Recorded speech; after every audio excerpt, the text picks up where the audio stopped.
All right, Luke, another Sunday, another episode of Talkin Lost. But in addition to Lost, we had a big announcement this week. Marvel, man, we really got to stop discounting these guys when it comes to not their movies, but their ability to build up hype and get people excited for their movies, because that still, I would say, they are still at the top of their game when it comes to that. The movies themselves, maybe not so much, but they are at the top of their game when it comes to hyping up movies. We had how long was it? 5.5 hour, like 7 hour long stream where they were basically just slowly panning back and revealing all the cast names on the backs of a bunch of chairs to reveal the initial cast, because this will not be the final cast for sure, of the pending Avengers Doomsday, which is set to be released in a year from now.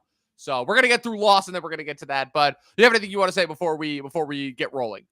No, just I was one of those many millions watching. Like it was during a lecture, so I just had it on the side of my screen. And every 12 minutes, okay, I put a stopwatch on. So like, okay, the time's approaching.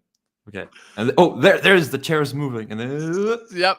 boom. This is really like, everybody, the chair's moving, and like the whole class goes silent as they're waiting for like the next reveal. Then it's like, you know what they need to do? They need to do one of those, like, you know how they have those like crazy reactions to, like, you know, those movie moments where it's like everybody in that one bar that just goes nuts, and then but it like they swap it out for different scenes in different movies. They need to do that, but with like the chair reveal, and just have it on a loop for like 5 hours. That would be hilarious.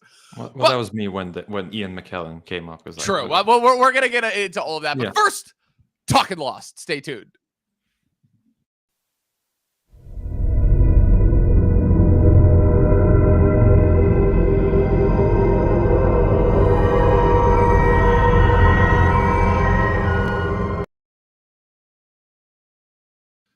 All right, so Luke, this is starting to become a little bit of a trend for us. You and me not necessarily agreeing on something. So we're on season 2, episode 6 of Bandit. I would say that enough of the groundwork has been laid as far as the establishing for the season. You know, everything with the hatch, Michael Sawyer and Jane getting back to the island, meeting the tail end survivors, you know, kind of starting to once again amp up the threat that is the others. And it's kind of fitting on this. I guess kind of what's interesting is that we have an episode, 2 episodes from now, called Collision. And but it's kind of fitting that this episode ends the way that it does, where this episode is kind of the culmination of everything that's happened, not only since the beginning of this season, but also really the end of season 1, where you have these two dueling storylines, kind of our main survivors on the beach dealing with the fallout of blowing open the hatch, and Michael, Sawyer, and Jin as they, and everything that's happened to them since they departed the island from the raft. They encountered the others snatched Walt, they blew up the raft. Michael Sawyer and Jin wound up on a complete opposite end of the island, discovered this entire other group of survivors from the plane that they didn't even realize had survived, that it had no interaction with. Much smaller, much more hostile, much has been more susceptible to attack in the past from the others. And so now they've been kind of trekking across the island, trying to make it back to their main group of survivors. Meanwhile, with our main group of survivors, we actually got something that I didn't think that we were ever going to get, which is not only like, I guess, character development for Shannon, finally actually starting to, show her to be more than just, the kind of the shallow, useless person that we'd all gotten to know her as throughout the course of the first season, where she was kind of like the butt of the joke and the punching bag for, what's it called? For kind of the majority, almost the entirety of the first season. Then this episode, the season started off by making you think that something interesting was going to happen with her kind of like seeing hallucinations of Walt, speaking some weird, strange language. She at first she doesn't really know what to make of it, but then after her son and Claire found the bottle with the messages in it last episode, she starts to think that it's an omen, a warning of some kind, that something bad is happening. We get this backstory that actually kind of does almost make us feel for her, in the sense of, okay, so she just was kind of like an aimless, directionless kid who was trying to figure her out. And just as we're finally starting to actually feel some sympathy for her, spoiler alert, didn't think we were going to get another main character death this soon in the season. She dies. Like, just boom, done. Shannon's gone. Like, that's it. Bye-bye. No more. We'll get to how that happens once we break down this episode. But Luke, so walk me through your thoughts. Obviously, again, unlike Boone's death, which was kind of cataloged, kind of, I would say, an episode or two out roughly. You could make the argument that it was hinted at in his solo episode last season before, you had the inevitable plane crash, which led to an entire episode of Jack trying to save him. But this time, it's just kind of like a surprise out of nowhere, boom, kind of a thing. A surprise ending to a character that, again, we had only, I feel like, just started to scratch the surface of, getting you attached and then killing them off. It's a move that was more synonymous with HBO at the time than network. So walk me through your thoughts on that. Yeah, so obviously the first hint is guest starring Ian Somerhalder. I'm like, oh, it's a Shannon flashback episode. Great. It didn't fill me with excitement, but again, it is a decent flashback character building.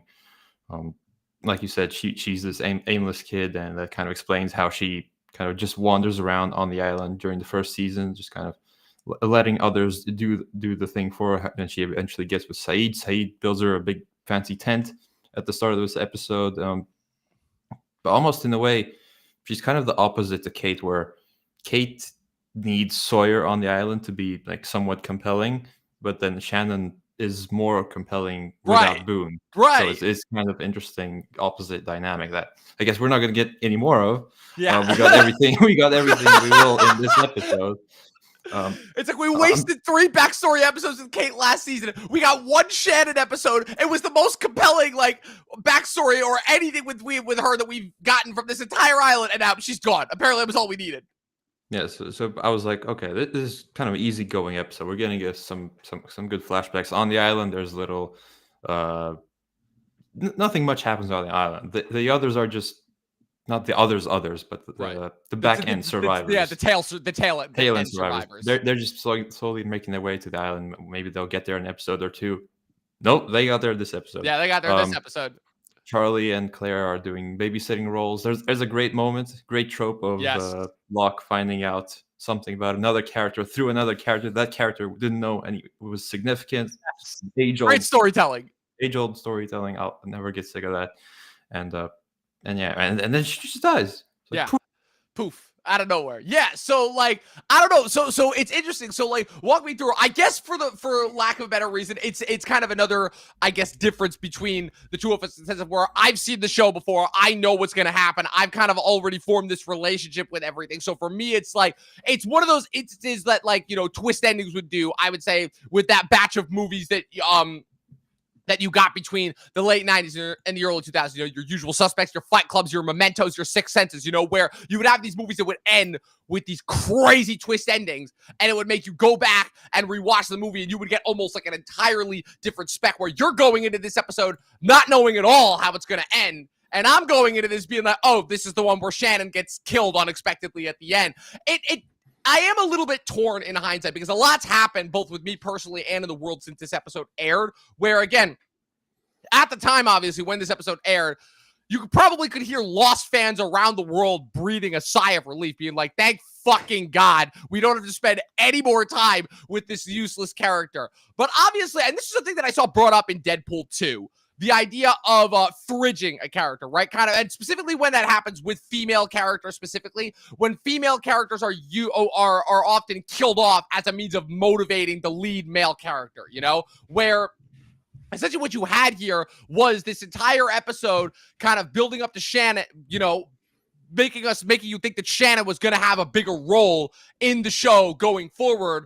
And then all that ends up, especially with the hallucinations about Walt, and is that going to tie into maybe Walt's future in the island, and what does this have to do with the others? Especially since we reiterate that at first Shannon is the only one seeing Walt, so she's having this back and forth of and that ties into her flashback as well thematically. The fact that she always felt abandoned by everybody around her. Her flashback starts with the revelation of her father dying, which kind of leaves her with nothing. It's revealed that kind of her stepmother, Boone's mother, who she married, kind of stipulated that she wasn't going to receive any money because she kind of had to figure out her shit on her own. And it shows that it's one of those situations where she was trying, and yeah, she's an aimless, directionless kid, but it was a thing of where kind of all the people who could have helped her kind of, either moved on or ran out of chance or ran out of kind of patience for her. It's shown that she didn't really have the relationship with her stepmother that she did with her dad. And it puts her in a tough spot. You start to understand a little bit more about why she is the way that she is, why she's acted the way that she's acted before. And, it adds a little bit more humanity, a little bit more pathos to her. The fact that, she's not just this rich trust fund kid that we'd assumed her to be after the first season. And then, so you have all this development for her. and ends up resulting in is her dying as a means of, creating friction between Saeed and, the Talon survivors, who have already shown to be a lot more hostile, a lot more weary, a lot more kind of like aged, exemplifying a lot more of the Lord of the Flies-esque, have you, into that the first season, where, and we see a little bit more of that as well, where Michael kind of tells us, it's like, look, we understand that, like, you're a little bit more hostile, but if we're going to keep following your orders, bar none, we need to know a little bit more. We need to know exactly what happened, guys, that made it so that you guys are this scared of the others. It's like, because we've had interactions with others before, but nothing like this. Like, absolutely, like, nothing like this. So, yeah, what did you think of that real quick about kind of Ana Lucia and her treatment of them, and like we start to get like a little bit more as far as like what it is that the others have done that's so damaging to this particular group of the Oceanic Flight 815 survivors, right? It's 815, yeah, 815. I think you were cutting out a bit there. Yeah, I don't know if it's on my end or your end, but I caught most of it. I caught the important stuff. Okay, as long as you caught the important stuff. Just to tack on the Shannon bit a bit. I'm now looking at like, okay, how didn't I see it coming? She's getting all this development suddenly, and then she's like, oh, of course, makes perfect sense. Like they make you care about the character for the first time, and then just take her away. So, in terms of Ana Lucia just point blank shooting her, yeah, I think it's just a overly cautious approach because obviously they've been through so much worse than the front end survivors, and I think we might see that in the next episode. I think that's what the Netflix description alluded to, and how that's gonna create probably some tension between the front and back end survivors. So it's just I want to watch the next episode. This one was like, okay, I didn't love this episode, but I love the ending. I want to watch the next one. So, and ultimately, that's what the goal of each episode is, I think. Yes, I would tend to agree. Yeah. And then specifically also just about like, when Michael and Sawyer as well, kind of, reestablishing relationships with them, being like Sawyer, Sawyer's infection is not good, as you see in this episode. He passes out, he can barely walk. It's getting to the point where even Mr. Echo, it's one of those things where, again, this very big, very massive, very imposingly threatening figure, and with the heart of gold, where he started to see, again, it's like tying us into maybe what's been going on with these Talon survivors, where it's like, okay, these guys have been through hell. These guys have been through the ringer. But like, they're still kind of the opinion, except for Ana Lucia, where they're like, we don't leave a man behind, because Libby, Echo, and even Bernard are like, yeah, we, they're like something, they're like, we can't leave Sawyer behind. And then their fifth member, I don't even remember what her name is because we never see her again. Their fifth member just disappears. I had to rewind. Like, okay, there was a fifth member. Yes. No, I can't find her. Okay. Yeah. Let's just say she was there. I believe that. Yeah, but then they're like, wait, where is she? Again, it's like it's an insignificant character. She was just there in order to add on to it. Like she ultimately is meaningless. I don't think we ever even see her again once we actually see the others this season. And fair warning, we will finally see the others this season. But yeah. So again, it's kind of interesting again how we've been following these two storylines, and again, that's kind of another part of the impressive nature of this episode is the fact that we've been following these two storylines for 5 episodes now, and it's very impressive how, again, we're just expecting that it's going to be a little while longer, because I think by this point we've been trained to think, the mix of the two storylines won't happen until like about halfway through. But here we are, episode 6, and they happen in a way that you are not expecting at all. And it creates for, again, what is probably going to be some interesting storytelling going forward ultimately. And I think kind of what's even more surprising about this episode is that it's even more of a setup episode than you thought. You're spending how much time with these characters over the course of the last 4 or 5 episodes with, again, just, kind of only giving you a little piece per episode plot-wise. And now you're like, oh, shit. It's one of those things where it's like, kind of tying into the age-old network TV model of, okay, like getting you hooked for each of the next episode. How do we keep our audience coming back for the next episode each? And man, there was nothing like where, again, you're there in the jungle, Saeed cradling Shannon's body, bloodied, the rain pouring, mud everywhere, Ana Lucia holding the gun, Echo, and then Saeed. I don't even know if Saeed saw Michael, Jin, and Sawyer, but it's the first time that they've seen him, and I don't remember how many days it's been since they left initially, but it's been like at least a couple days, possibly almost a week or 2 weeks, something like that. So it's been a little bit amount of time, and already you're just set up for like, oh man, what's gonna happen next? I think it was just way too shell shocked to have any sort of reaction. But if I'm looking at it from like a writer perspective, I'm trying to write something. I'm learning about the rules of storytelling and whatnot. I think they needed more in some kind of interior conflict between the survivors. So I think they're gonna get that from Charlie eventually, and now from Ana Lucia. So there's gonna be this, like, you have the others, that's the exterior conflict, but to keep the engagement, keep the story interesting, you need some interior conflict. So you throw in a wrench in the works, like Ana Lucia, to spice things up, if you will. Yes, indeed. And then that gets like your jacks and your locks involved, and then everything is great. Yes, exactly. And it's funny that you brought that up about the others as well, where again, it is kind of interesting where rather than going directly into the others for season 2, Lindelof makes the choice to really wait until season 3 to break down the others and, and what they're all about and kind of their contribution and their role in the island, and rather than he's like, so it's interesting where he could have easily done that for season 2, but instead he was like, wait, there's no, he has the genius foresight to remember, wait, the plane broke in half when it landed. You have to assume that if this many people survive from the main section, you have to assume that a decent chunk of people survive from the tail end section too, and how he decides to kind of bring that in. But also he has to take into account everything that's happened on the island since they landed. I don't remember how many days it's been, but I think they said it's been like a little over a month or something that they've been there. And so a lot of stuff has happened, and it's like, oh, what would happen if they, if they landed a little bit closer to where the others are on the island, and how that would kind of influence them, and then once we get into Ana Lucia, but also how you mentioned Charlie as well, where, again, we've already got a lot of stuff that's been set up with these first 6 episodes, the hatch, the others, the tail end survivors, but we forget, and it's such a, I guess, small storyline, but not really, that I forgot about it as well. Charlie's heel turn that I forgot happens this season, where you have Charlie, right? Drug addict, punk rocker, kind of a mess, kind of a degenerate, had a lot of good things going for him, kind of screwed himself up. That all of a sudden finds himself stranded on this deserted island. Who even knows if they're even like on the same dimensional plane, right, as the rest of everything else. And he's kind of, given a second chance in a way that he was not expecting, in a way that I don't think anybody was expecting, in the sense of where he has a chance to finally get himself clean and get himself,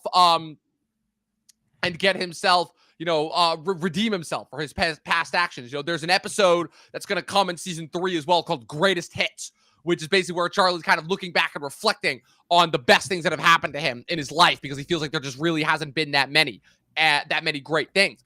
And what's so interesting is how Lindelof is able to take kind of, that character of Charlie and give him this really awesome kind of 3-act structure, where first season was getting to know him, and now we're seeing a little bit of a descent, where at the end of the first season, when Locke and Boone discovered the smuggler's plane, which they found out was filled with Virgin Marys full of heroin, and then Saeed unintentionally reveals that to Charlie when they're going to try and rescue baby Aaron. And so now, as we've seen in the last couple episodes, Charlie's carrying around that statue. Him and Claire are having problems putting Aaron down, getting him to sleep. Locke comes in, of course, pulls a little bit of his Locke magic. I don't even know what Locke's been doing since they basically set up the shifts at the hatch and everything. He's kind of just back to doing his own Locke thing, and is quickly able to help get Aaron to calm down. Throws in his usual Locke words of wisdom, and and then Claire happens to mention, oh yeah, Charlie's been carrying around a Virgin Mary statue, and Locke, knowing what that means, is like, huh, funny how that works. And then that leads to the conversation that the two of them have while playing. What are they playing? Dice? I wasn't paying attention to it. Was it backgammon? It was backgammon. Okay, I wasn't sure if it was backgammon or not. I assumed it was. I've never played it, but it looked familiar. Yeah, because that's what him and Walt were playing. Were playing in season 1 when they were first getting to know each other. But so, what do you think? The beginning of Charlie's heel turn journey. Again, another storyline that I am familiar with that you will come to see over the course of this season. So, what are you thinking so far of it? Yeah, I think it makes sense more than anything, because you don't want these heel turns to just be out of nowhere, like your Daenerys. I think, yes, eventually she would have gone Mad Queen Yes. mode, but not like just like that. But this one, they're really taking their time with it. They're setting up. He's getting a little he's up hostile to people. He's carrying around this heroin. Like when's he gonna use it? Is he using it? Right. We don't know everything.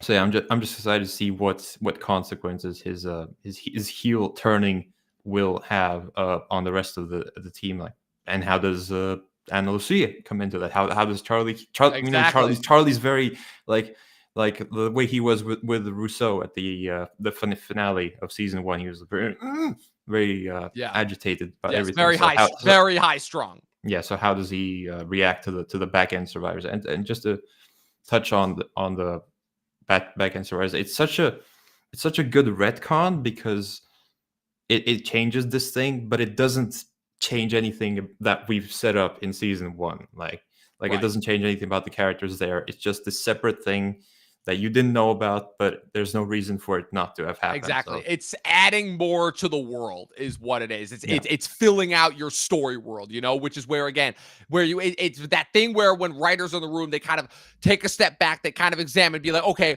what do we have so far? What are some of the elements that we initially set up that just to kind of get the story forward? What are some other things that we can kind of throw into play in order to give the story a new edge? And that's exactly what it is. It's kind of Brandon Sanderson. I was watching a video where he was talking about this, which is where he was talking about how one of the biggest kind of hurdles that writers have when it comes to first starting out is to get a little bit too involved in the world building and not enough of the story building. He's like, focus on the story that you have and building that out, and your world will develop as that goes on. Where again, so we have the island, we have the plane, we have the others, as kind of our 3 pinpoints to kind of start from. And then they're going back to the beginning and be like, oh, tail broken in half. Oh, whole other potential for a group of survivors. We could use that as like kind of a comparison to, this entire first season that we spent building up this group of survivors and everything going on there. So it is really interesting how, again, it's little by little, piece by piece, they're able to build out the mythology as well and really make this into more than, again, just what it was initially pitched as, which was Survivor, but with a dramatic twist, and potentially some supernatural and sci-fi leaning. So really, once again, if there's one thing that I'll close this episode on, it's that I really have to give props to how, again, with a season that we thought we were getting to know, they're still able to throw some curveballs at us and also, really completely shift things around while also still maintaining the spirit of the show. The biggest difference that we noticed between season 1 and season 2 is that season 2 has become a lot more plot focused, with the introduction of the hatch, but the fact that they're still going out of their way to still incorporate and really focus on these character elements in terms of how important they are to the story and pushing it forward. It's really, really something, honestly. And I feel like it's something that a lot of Lost fans maybe forget about when they kind of get obsessed, when they kind of dive knee deep into the nitty gritty as far as oh, what's the hatch? Oh, what do the numbers mean? Oh, is the island real? All that stuff, which at the end of the day is ultimately secondary to the story that they're telling. So, and also the fact that this episode was really just a setup episode, but probably the best setup episode that we've had so far this season. Like I said, we're officially, I'd say, done with the first third of the season, and now we're really going to get into, as one would like to say, the meat and potatoes of the season, now that both groups of survivors are officially unified and together, so now let's get to it. The main reason for why I believe everybody is having podcasts. A lot of people already got on, immediately released their reactions to it. So I released the video, just okay, quick, get in the algorithm. But you were yes, indeed. But you were smart about it, honestly. I am not smart. I always wait because I'm not algorithm oriented. I like having discussions with people, being like, oh, but what does this really mean? What's the deeper meaning behind this? And it's ultimately why I'll never get as many views as the rest of the YouTubers. But you know what? I don't care because I don't do this for views. So like I was saying at the top, Marvel, the machine that will never stop until it just breaks down, but I don't even know if it's ever going to break down. Again, so just start it up again. True. Again, for the second time too, because they realized that what they were doing post-COVID immediately was not working with the just constant stream churn out. I believe only 2 of their movies of the 8 or 9 that they released in those first 2 years were actually financially profitable. So they took a step back, They only released one movie last year, Deadpool and Wolverine, which they knew was going to be a surefire hit. Of course, now we don't even know what Ryan Reynolds' future in the MCU is now, thanks to this whole stupid Justin Baldoni, Blake Lively nonsense that he's gotten himself involved in. Which I'm like, oh, so this is shaping up to be another Johnny Depp Amber Heard situation. This is hilarious. You guys are all fools, and you deserve all of this.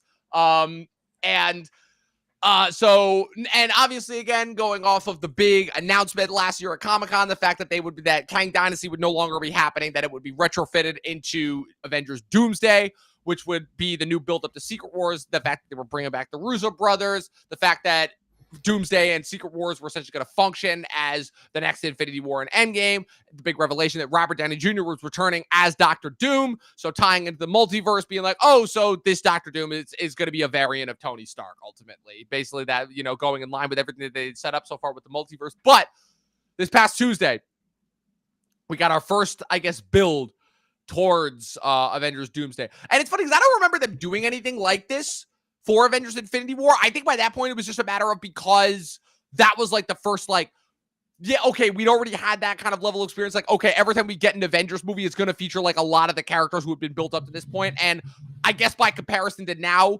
it's still crazy to say, because I still remember thinking at the time, oh man, that's a lot of characters that they're going to be able to put in that one movie. And now it's like they keep upping the amount of characters that they're able to squeeze into one of these movies. And, because at the time it was like, okay, it's just all the Avengers that we've got to know at this point, and the Guardians of the Galaxy, Yeah, I think that was a big thing. Like, oh yeah, the Guardians are also right. going to The be Guardians are also, that's going to be the big crossover. It was the merging of the Earth and the cosmic spaces, which up until that point in Marvel had been pretty much separated. Now we're operating on a whole different plane. Now Earth, cosmic, it's all like uniform at this point. Now it's just like all like multiversal level stuff. So what Marvel's latest marketing gimmick is that they set up a 5.5 hour long stream where they started with a chair and it had Chris Hemsworth's name on it. And you're like, okay. And then after, I don't know what the wait was in between. It was every 12 minutes or so. It wasn't super consistent. Some was 13 minutes, some was 11 minutes. I'm like, okay, come on, guys, okay. get it together. Okay. So about every 11 to 13 minutes, they would pull the chair back and reveal another name until we had about, I would say, if I'm counting properly, 27 names.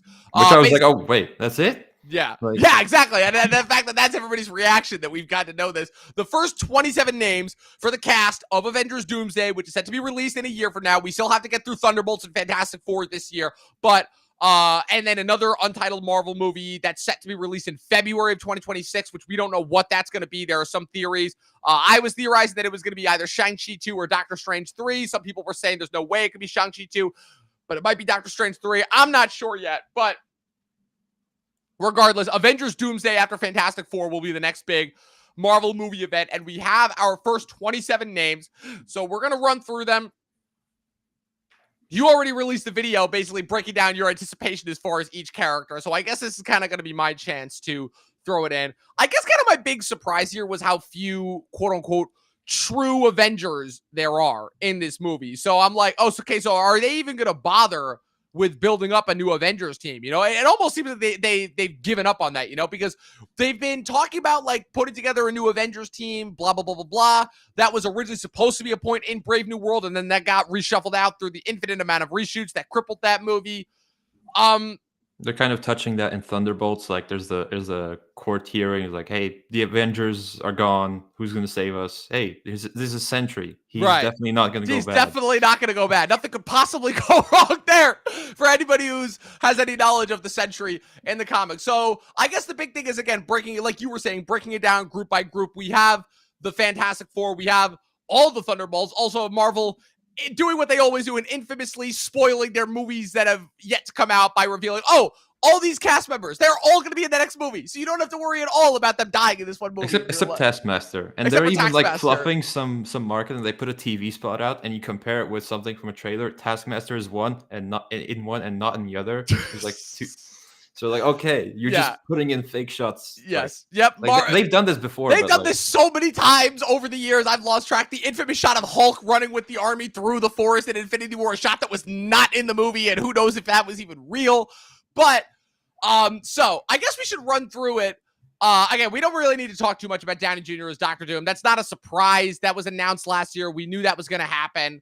I guess what my interest will be is what his actual role in the movie will be, whether he does serve as like a Thanos, kind of as a Thanos figure, because what's interesting about Infinity War is how separated from the majority of the cast Thanos was for that movie. Outside of the opening scene where he destroyed Thor's ship and then the end fight where he had the fight with the Avengers on Titan and in Wakanda, he's pretty much separated from the characters for the majority of that movie and is on his own. So I wonder if they're going to do something similar with that, like with Doctor Doom in this movie, before we end up having Secret Wars where we're on Battle World and we have him ruling over everything.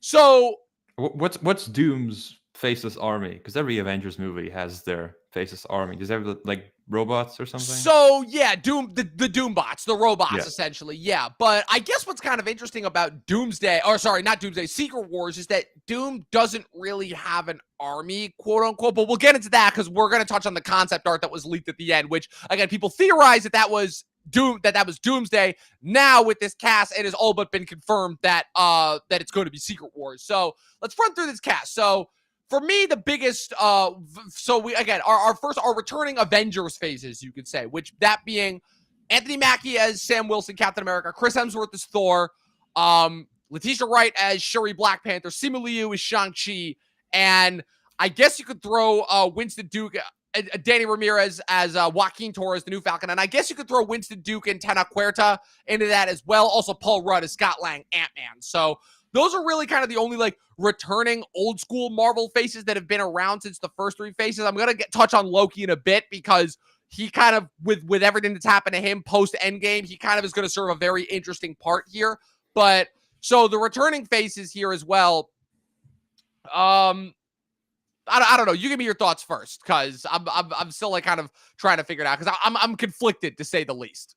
I think, yeah, like you said, there's only a few old OG names. Like there's Right. no Mark Ruffalo, no Jeremy Exactly. Renner. Yeah, that's the biggest thing. Is it's like all of like there's a lot more surviving OG members than this. Benedict Cumberbatch, Doctor Strange, Tom Holland, Mark Ruffalo, Brie Larson, Jeremy Renner. A lot of people survived from the OG after Endgame. The Guardians notwithstanding, because again, that's kind of Gunn's whole thing, and that they're retired. Yeah, they're retired essentially. So Elizabeth Olsen, as of right now, is still dead. Yep. I think they're saving her until afterwards for the Mute Saga. But other than that, yeah, majority of the OGs are still alive. So I'm like, I can't imagine that they're going to save them all for Endgame. Also, again, Chris Pratt, Star-Lord, who not only were they hinting that he would be back solo out of all the survivors, but also for anybody who's read the 2015 Secret Wars comic line that they are basing it on, he plays a pretty important part in that storyline. So that one as well, I'm like, okay, like even if they're just like saving him for like a smaller part in this one, also again, the fact that as big and vast as Infinity War was, not every cast member was in it. Famously, Jeremy Renner and Paul Rudd were not in that movie. Also, Brie Larson had not been introduced yet, as Captain Marvel wasn't released until after Infinity War. So I'm not Namor is the biggest surprise. Like, oh shit, he's actually going to return. Like, I thought we didn't see enough of him in Wakanda forever. Not only just that, well, see, that's the thing. See, of all the returning names from, I guess, like kind of the OG phases, what was surprising to me, Hayes was the least surprising, mostly because for anybody who's read the comics, Namor, I know that what that Marvel is notorious for taking very famous Marvel comic books and making them one-off villains. Namor is not a guy you do that with, because Namor is never, and I think I talked about this 2 or 3 years ago when I talked about Wakanda, when I reviewed Wakanda Forever, which is that Namor is a character where, again, he's not quite a bad guy. He's one of those instances where he's only going to do what he thinks is best for his nation and for himself. He's not a good guy. He's not a bad guy. He's allied with the Fantastic Four, and he's been both part of the Illuminati and a part of Norman Osborn's Dark Avengers. He's been on every side you could possibly think of. He's been in every variation possible, and also does end up playing a part in Secret Wars as well. So where he has to team up with that's just my lack of knowledge. So that's kind of the only surprising thing. Some of these other names like Danny Ramirez, I'm like, okay, like we saw him in Falcon and Winter Soldier. He's Sam's new Sam essentially. And I'm like, all right. Do we need 2 Falcons flying about? Like, my thought process on that is I'm like, okay, he's just going to die in order to give Sam more character motivation to hate Doom. That's my only assumption as far as why he's there, And I guess kind of with Winston Duke, as far as why they're highlighting him, I'm like, okay, why him? And like, where's Okoye, Because famously, again, that was another big thing, is that when they brought back a majority of the Black Panther alumni for Infinity War, with the exceptions of Angela Bassett and Lupita Nyong'o. For the most part, everybody else from the Black Panther cast was in Infinity War. The major players, I'm like, no Okoye, no why Winston Duke? I guess is kind of my question there. And then as far as Hemsworth and Rudd, I'm like, okay, that's cool, but like, if you're going to bring back those OGs, I'm like, no Mark Ruffalo, no Jeremy Renner, like no Tom Holland. Like, I guess kind of what's the importance of those two? I'm assuming Ant-Man because the quantum realm you will assume will play, unfortunately for better or for worse, play some importance in terms of Doom's final endgame plan, which is, of course, to create an incursion between worlds in order to create Battle World from which he rules over. And as they stated, the quantum realm was kind of the space in between worlds. That's also where it's been hinted at that the TVA headquarters is located as well, which also ties us into Loki. And then Chris Hemsworth, Love and Thunder didn't really leave us with a lot left afterwards. After some pretty awesome character development that he went through between Ragnarok and Endgame. And then Love and Thunder just comes in and is like, oh, we're back to just doing jokes every 5 minutes. And like, I don't hate Love and Thunder as much as everybody else does, but yeah, I can definitely understand if you were a big Thor fan and then coming out of that movie being like, what the hell? I don't think there were many Thor fans before Ragnarok and the two Avengers, and then now they see, okay, Thor, he's proper like Asgardian type, right? He's back to that, and Love and Thunder. So hopefully back with the Russos, they can do some cool stuff with him. I don't know what role he plays in the storyline, but I guess just my confusion being that Thor hasn't been on Earth by this point since Endgame. In the pre kind of struggle that leads up to the events of Secret Wars on Battleworld, Thor does not really play a part. You don't really see him again until Battleworld until Doom is formed Battleworld. So again, it's kind of my question with these OG Avengers, where I question their involvement because they're not forming the new Avengers, at least not yet, and Thor's off world, and they're bringing in it's like they're picking and choosing certain of the OGs and then just throwing in like random side characters. So like that, so I have a lot of confusion there, And again, the thing that also should be stated is that this will not be the only casting announcement that we get for Doomsday specifically. They're going to announce more cast members in July at Comic-Con. It's just a matter of who else will be added, because they did this with Infinity War, where when they released, I think they did something at Comic-Con, and then they did another thing at D23 when they fully officially released the trailer that year. I think this was Comic-Con they showed the trailer at Comic-Con, right? And then someone filmed it. Yes, it was the leaked trailer. Yeah, and then there was they a famous description. Thanos throws a moon at Tony Stark. And then that's what it was. And then they released the full trailer. See, your memory's so much better than me. This is why I need you for this. And then these are pivotal moments in my teenage. No, that's understandable. Yeah, that's probably. I was already a little bit older by that point. I was already 20 when all this was happening, so my memory was already starting to go. But and then they released a full trailer later on that year, and that's when they released like the full cast list. And that while not every cast member was able to be at D23, they were basically able to reveal that there were, this is going to be the cast that we have. And so those are kind of, I guess, primarily the returning faces. And really the only other MCU legacy figure that we have before we kind of get into the new guys, the Thunderbolts, the Fantastic Four, and for us, I think the thing that got everybody excited, the OG early 2000s X-Men, but also a little bit worrisome, and I'll get into that. Loki as well, Tom Hiddleston. He's officially coming back. Of course, once again, more infamous MCU line where he said Loki season 2 was his last time playing Loki, but he didn't actually say that, which is funny. He's like, what did he say? He's like, it's the end of like an 11 or a 10 or 11 year journey in my end arc. Of a journey in the arc. And, right. But he never said I'm done. So no, you're right. And that's what we got to pay attention to, because again, he got the part of Loki in like 2009, 2010 when they were filming it.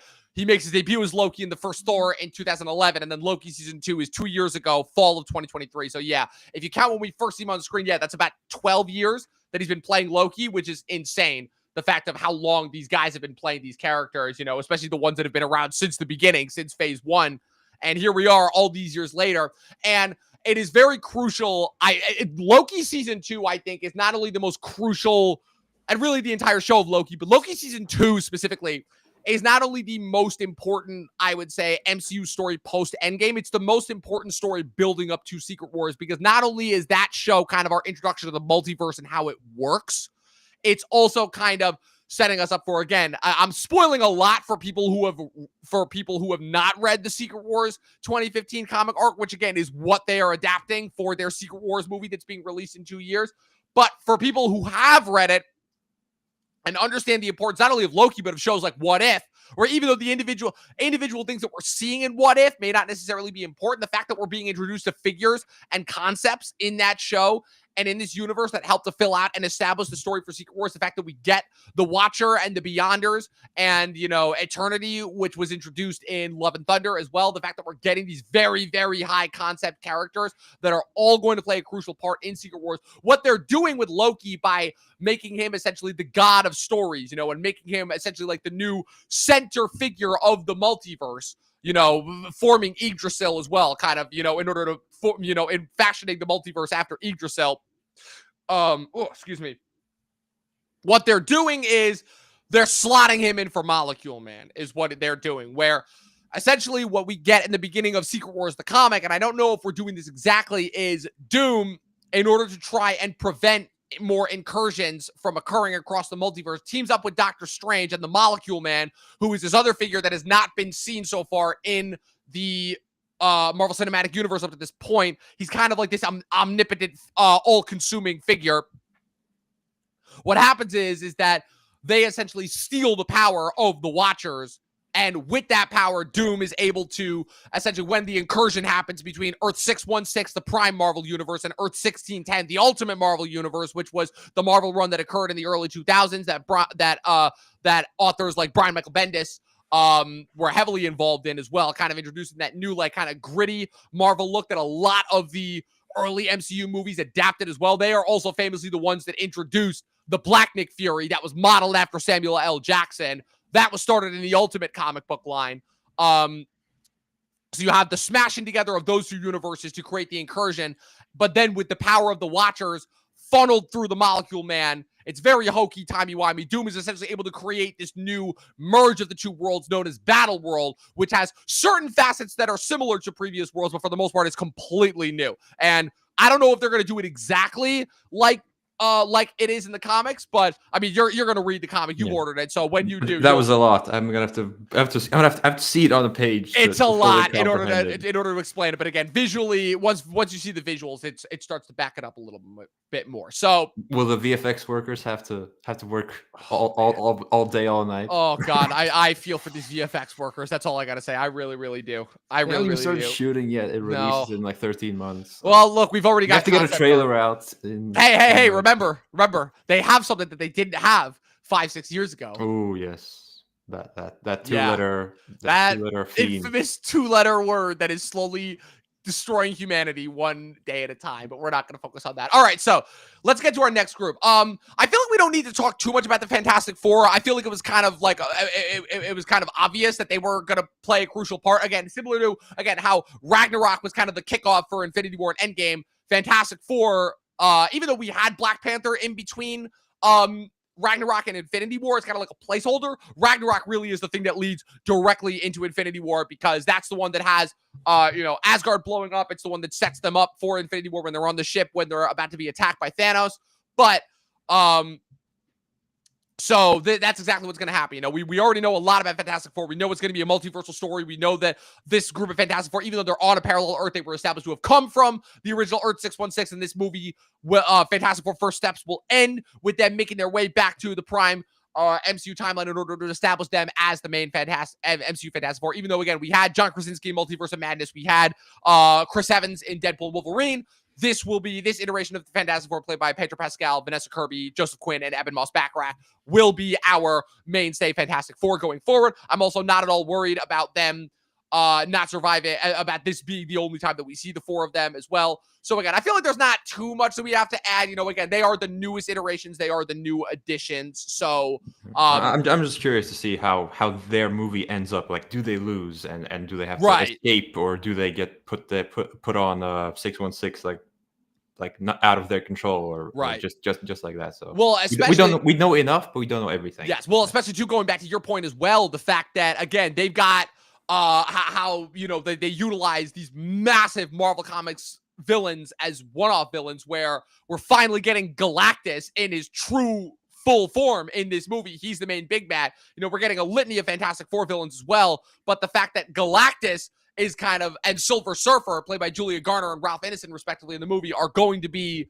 the one-off villains in order to make way for Robert Downey Jr.'s Doctor Doom, who is the Thanos, overhanging overall. So, like I said, that's more so, again, dependent on Fantastic Four. It's the movie that we know the least about because, again, it's an entirely new team, entirely new set of characters, entirely new set of actors that we haven't seen in the MCU up until this point. Although I did see a report that Chris Evans is in it. Really? Yeah.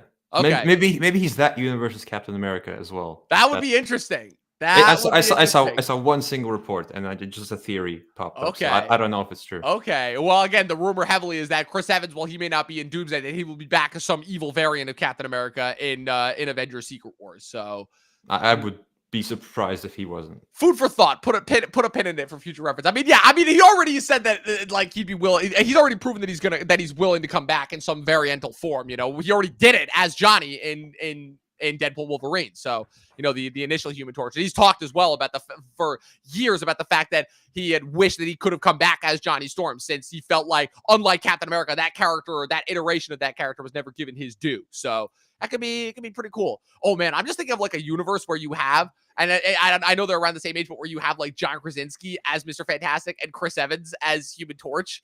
Because I've said this before, that I don't have that many problems with those mid-2000s Fantastic Four movies. My only problem is the castings of Mr. Fantastic and Doctor Doom in those movies. Like with Ian Gruffin and Julian McMahon, I'm like, or whatever. But Jessica Alba, Michael Chiklis, and Chris Evans, I've always said are like really, really inspired castings, really elevate those movies from complete and utter schlock. Also, I will be mad if we do not get the evil version of Reed Richards, played by Miles Teller, also known as. I think it's amazing, like this casting that no one like a movie that everyone hates, and then everyone's like, "Hey, make him the maker." Like, such is the power of the multiverse. Yeah. That is all I'm gonna say. All right, let's get into kind of the two big ones. Also, I forgot to say, we didn't talk too much about Letitia Wright and Simu Liu, but I'm like, look, we didn't get to spend that much time with these characters. One only got one mediocre movie. One got kind of the thankless job of continuing a job that was continued by a much, kind of this legacy actor that unfortunately, passed in this very tragic way. So again, they're just going to be more people to kind of fill out the cast. I do find it funny though that they put those two in, but they very purposely left out Tatiana Maslany. Which I think is funny. Like, do we think we're gonna get She-Hulk at all after how badly that show was received? Or well, she was in the concept art, so right. That's what leads me to assume that that's will be, all I have to say. So I guess we'll see. Yeah, we will see. All right, so the next two big one, the Thunderbolts, and basically Marvel essentially spoiling all of Thunderbolts by saying that, with the exception of Taskmaster, who everybody had pretty much figured out was not making it through the whole movie, the entirety of the cast, not just the entirety of the cast, but the villain of the movie will also be in Secret Wars. Sebastian Stan is Bucky. Florence Pugh is Yelena Belova. Wyatt Russell is John Walker. Dave Harbour is Alexei Shostakov, the Red Guardian. Hannah John Kamen is the Ghost. And Lewis Pullman as Bob Reynolds, the Sentry, will all be in Doomsday. So what do you... I have so many different theories here where I'm like, wait a minute. I'm like, are we supposed to believe that the Thunderbolts and that's actually going to be the new team of Avengers? These Jokers right here. Two discount Captain Americas. The discount. You could argue three with Bucky. Yeah, with Bucky. But Bucky, I think, has made a little bit of an identity of himself. He's his own guy. Bucky's like, I'm still trying to compensate for the fact that I didn't get that Sam got the shield instead of me, and I'm still trying to figure out what the hell my role in this universe is going forward now.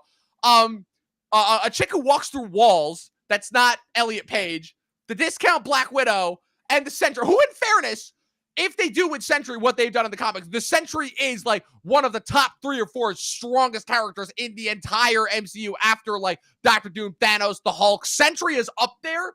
So in terms of power levels, he does stand a decent chance against Doom, especially if he proves to be the multiversal level threat that they've been hinting that he's going to be with the post-credit scene of Thunderbolts when that comes out. But I still hesitate to wonder, what the hell are any of these Jokers going to be able to do against God-level Doom, That'd be to me, that's the equivalent of the first Suicide Squad, the David Ayer one, where, forget all the rest of the bullshit with that movie, the ultimate flaw of that movie is you're sending these Jokers up against the Enchantress. That's a Justice League-level villain there, what are these guys going to do? Shoot a gun, throw something at them? I guess that's kind of my question there.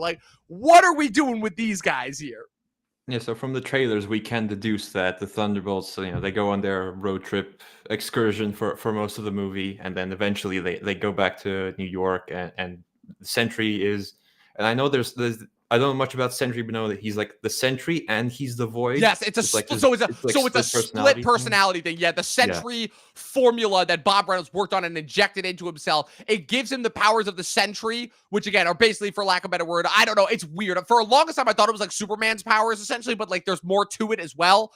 Invulnerability and flight, obviously, and super strength are involved, but now also he can like turn people into like Black Shadow forms essentially. But Yeah. and so I'm guessing that ties into the whole Void, which again, to my knowledge, is just this alternate, like, kind of dark personality. So essentially what it would be is if it's where all of a sudden out of nowhere Superman turned into Homelander, but it was still Superman.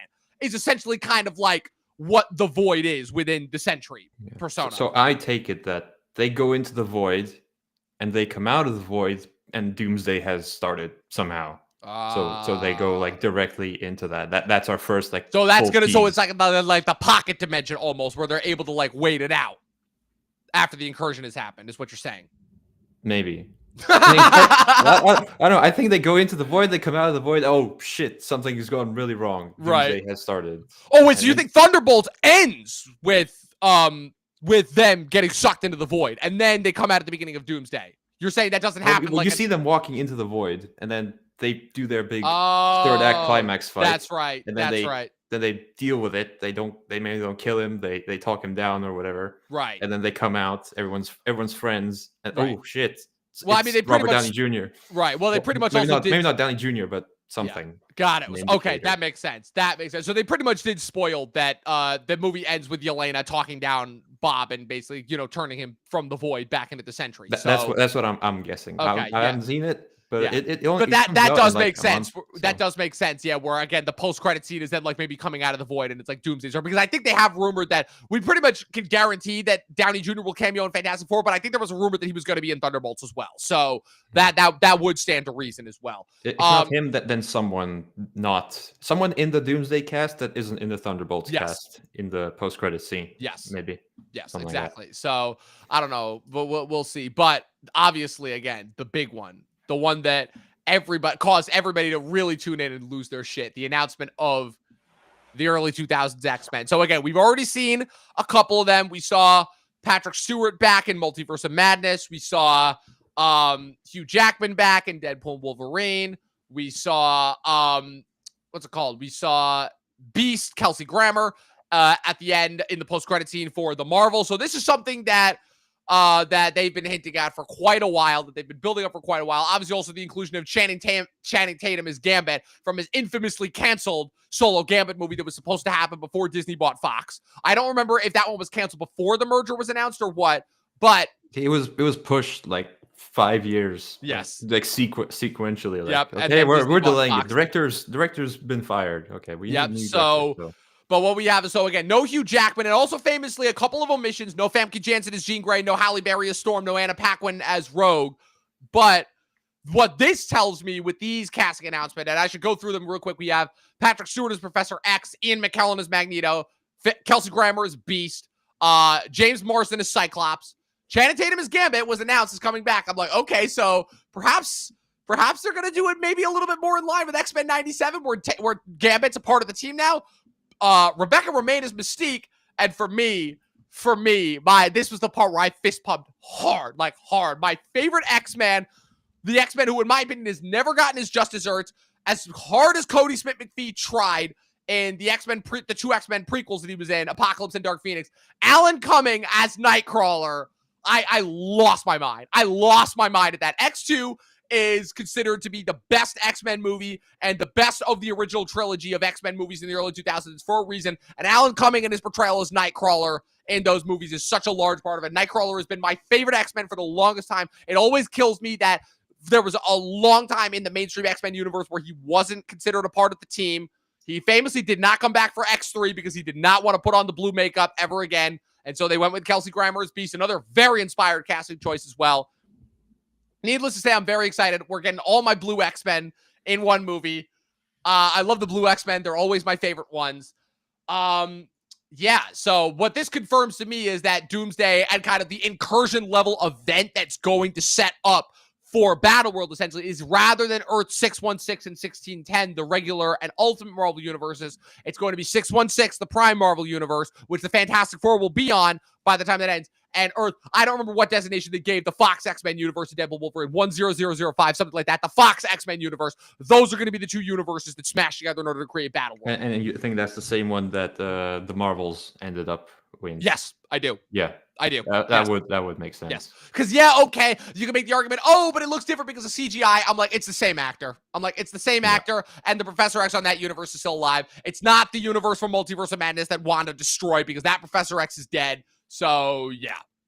The only question remains, which of the X-Men timelines is this? Because we know how confusing those guys. You had the 2000s one, and then they started with First Class, which was kind of like a reboot, and then it ties in with Days of Future Past, and then that timeline gets reset. So, well, if anything, too, you can make the argument that this movie could help maybe polish off a little bit of the confusion, and obviously another rumor is that, the Doctor Doom is from the X-Men Days of Future Past timeline, and that, again, after the timeline was fixed in that universe, we never saw that future iteration of X-Men ever again, because we just went back and kept telling more stories with McAvoy and Fassbender and the rest of the prequels, So, and Logan is its own thing. And Logan is its own thing, exactly. They mentioned the first X-Men movie, but that could be something, but yeah. Right. I think we just have to, we can speculate all we want until we see a trailer or something, right, or reports that yeah, exactly. So I guess kind of the last couple questions that I have is who that they have not announced yet do you think is going to be in this movie? Because famously Benedict Cumberbatch said he first said that he was not going to be in Doomsday, but that he would be in Secret Wars, and then he switched it last minute. Again, knowing what I know based off of Secret Wars, the fact that Doctor Strange not only helps Doom with the incursion, but the fact that with how Multiverse of Madness ended, him going into the Dark Dimension with Clea, that leads me to assume that he is not going to be in Doomsday, that Doctor Strange 3 will be one of the Marvel movies released in between Doomsday, either before Doomsday, that'll be in the February slot of 2026. Well, they gotta hurry up with that one. Or it'll be filmed and released in between Doomsday and Secret Wars. That's what it leads me to assume. And well, that's the thing. They could also be secretly filming it as well. And, they could be filming it simultaneously. Because remember, they had to use a stand-in with Doctor Strange in Infinity War as well because he was off filming something else. And then they eventually came in and did reshoots with him. So, never underestimate the power of Marvel in terms of CGIing and putting other people in. Remember, the Illuminati didn't film a single one of those sequences together. So, yeah, that leads me to assume that he will not be in Doomsday. But knowing that his crucially important part that he plays in the Secret Wars storyline, that he will be in Secret Wars. Like I said, Tom Holland is Spider-Man.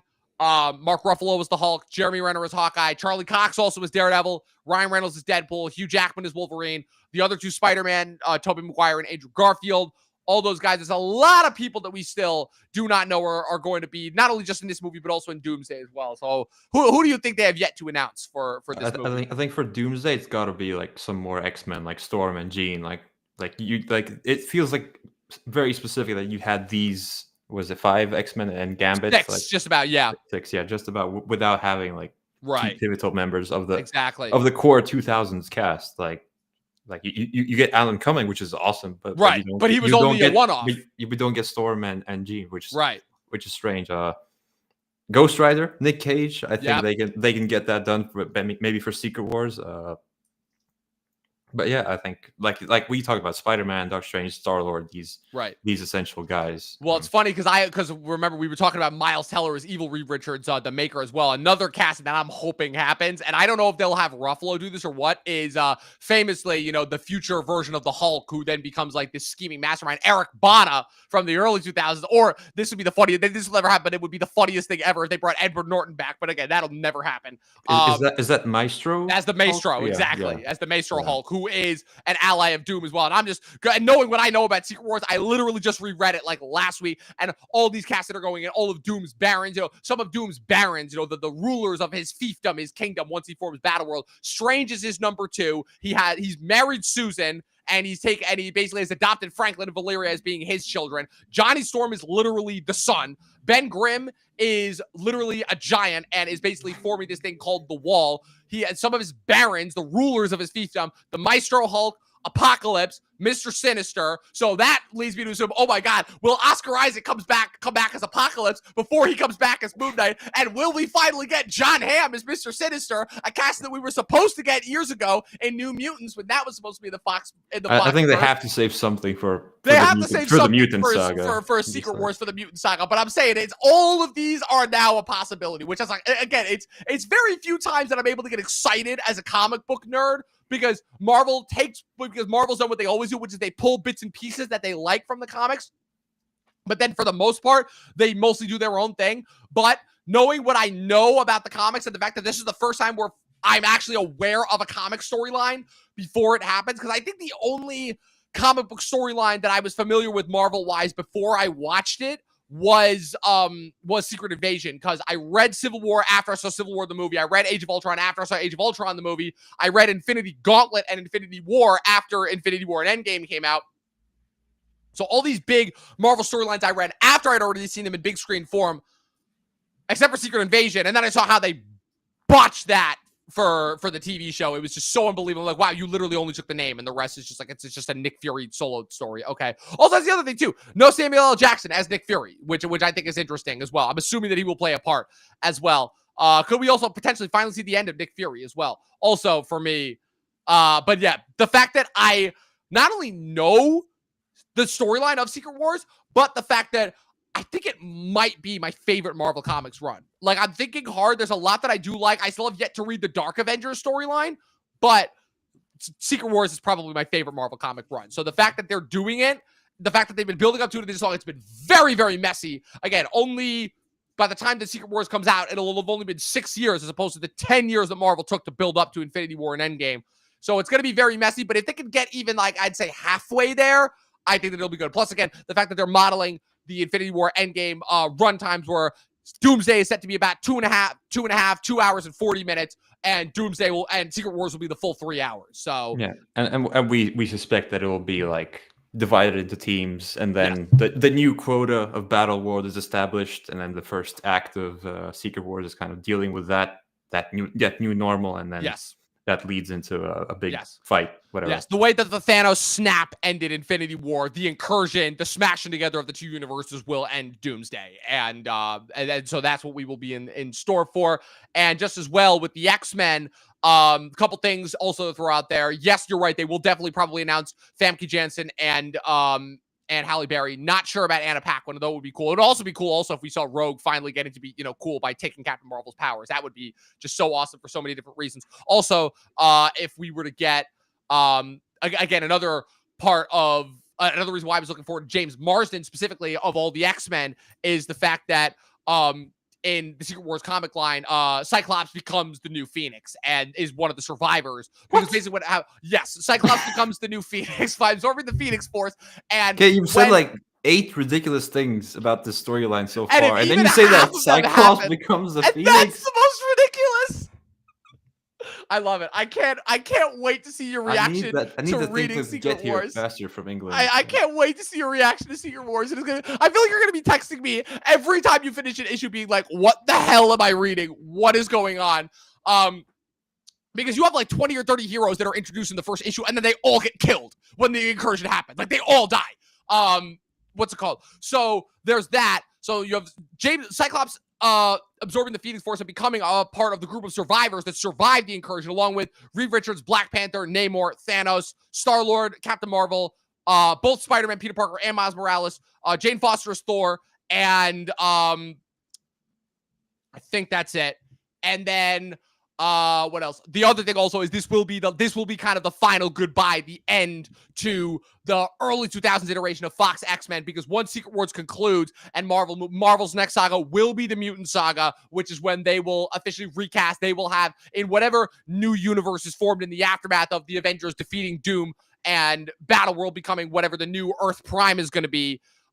We will have a new team of X-Men that will be probably, again, Sadie Sink, Glenn Powell as well. We also did talk about as well the fact that Spider-Man 4, directed by Destin Daniel Cretton, which will also be co-starring Sadie Sink as well, rumored to be either a new version of Mary Jane, Gwen Stacy, or perhaps a new version of Jean Grey will be the next movie released after Doomsday, which could potentially also be the reason why Tom Holland might not be in Doomsday as well. The fact that He's a busy man. I see he is a you very busy set man. photo of him every day, like Exactly, with the wearing some Odyssey. armor. He's busy making real movies now with Nolan. But just as far as Spider-Man 4 and the role that plays goes, it could be potentially where that movie is like kind of what Ant-Man and the Wasp was, where that was after Infinity War, but it took place before. So it could be one of those things. Also, again, the fact that we have to assume that this next Spider-Man trilogy that they're doing will be a passing of the torch from live-action Peter Parker to live-action Miles Morales, who will not be portrayed by Shameik Moore. In fact, I will be amazed if we even get if Shameik Moore is not recast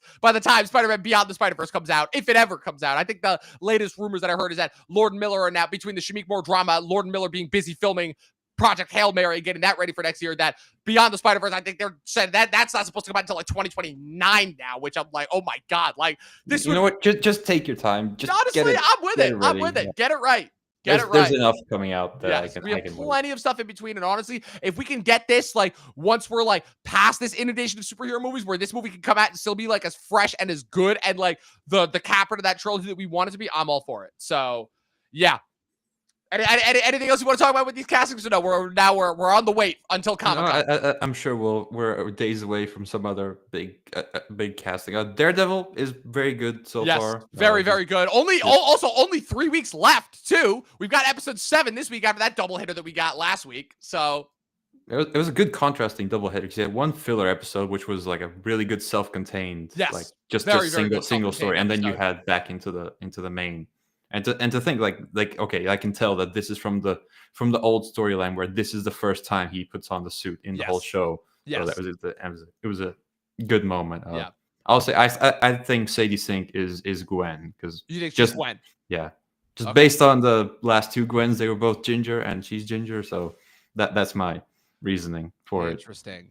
Got but it. If it's either her or Jean Grey from another universe or something. Yeah, exactly. What are the odds that Glenn Powell is the new Cyclops by the time we get the rebooted X-Men? I mean, we'll probably be in like the 2030s by that point, so it's not... I think they're going younger than that for the new team. Really? So we're talking like we're talking like your age, you think?